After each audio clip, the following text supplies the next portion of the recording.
ये वाक्य जितना तुम चुप रहोगे लोग उतना पर तुम को समझने के लिए हमें इसे गौतम बुद्ध की कहानी से जोड़कर देखना होगा। ये वाक्य बोधिसत्व के उस सिद्धांत को दर्शाता है जहाँ वे लोगों के बीच शांति और समझ की बात करते हैं। आइए हम इसे गौतम बुद्ध की जीवन कथा के प्रमुख हिस्सों के माध्यम से समझें। 1. गौतम बुद्ध का जन्म, the birth of Gautam Buddha. Gautam Buddha का जन्म लगभग 563 बीसी लुम्बिनी, वर्तमान नेपाल में हुआ था। वे एक राजकुमार थे और उनका नाम सिद्धार्थ था। बचपन से ही उन्होंने संसार के दुखों को महसूस किया था। उनके माता पिता ने उन्हें राजसी सुख शांति में रखा, लेकिन उनका दिल इस भौतिक संसार से कुछ अधिक की तलाश में था। 2.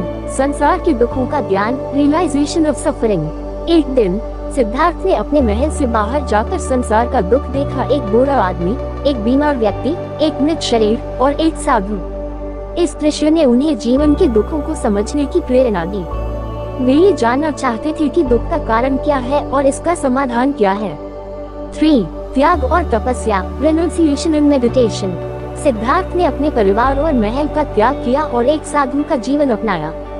उन्होंने लंबी तपस्या की, लेकिन उन्हें असली ज्ञान नहीं मिला।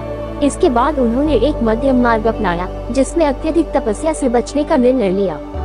4. बोधि वृक्ष के नीचे ज्ञान की प्राप्ति, enlightenment under the Bodhi tree.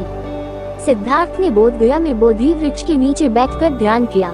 यहाँ उन्हें अंततः निर्वाणा की प्राप्ति हुई, जिसका अर्थ था संसार के दुखों का समापन और शांति की स्थिति। अब वे गौतम बुद्ध इक्वल्स ज्ञान प्राप्त व्यक्ति के रूप में जाने गए। 5. धर्म का प्रचार और उपदेश, टीचिंग द धर्म। बुद्ध ने जीवन के 4 आर्य सत्य, 4 नोबल ट्रूथ्स और 8 फोल्ड मार्ग, 8 फोल्ड पाथ का उपदेश दिया। उन्होंने ये सिखाया कि जीवन में दुख है, दुख का कारण है, दुख का अंत संभव है और इसका मार्ग है सही विचार, सही कार्य और ध्यान। 6. जितना तुम चुप रहोगे लोग उतना पर तुम। ये वाक्य बुद्ध के विचारों से जुड़ा हो सकता है। ये जीवन में शांति, धैर्य और आत्मनियंत्रण की बात करता है। बुद्ध ने हमेशा ये सिखाया कि जब लोग हमें अपमानित करते हैं या हमसे गलत व्यवहार करते हैं, तो हमें शांत रहकर जवाब देना चाहिए, क्योंकि जितना हम प्रतिक्रिया करते हैं उतना ही हमारा मन अशांत होता है। बुद्ध के अनुसार हमें शांति की तलाश अपने भीतर से करनी चाहिए और दूसरों की बातों से प्रभावित नहीं होना चाहिए। इस प्रकार ये वाक्य बुद्ध के जीवन दर्शन और उनके उपदेशों का प्रतीक हो सकता है, जहां उन्होंने हर स्थिति में आत्मनियंत्रण, शांति और संतुलन बनाए रखने की बात की है।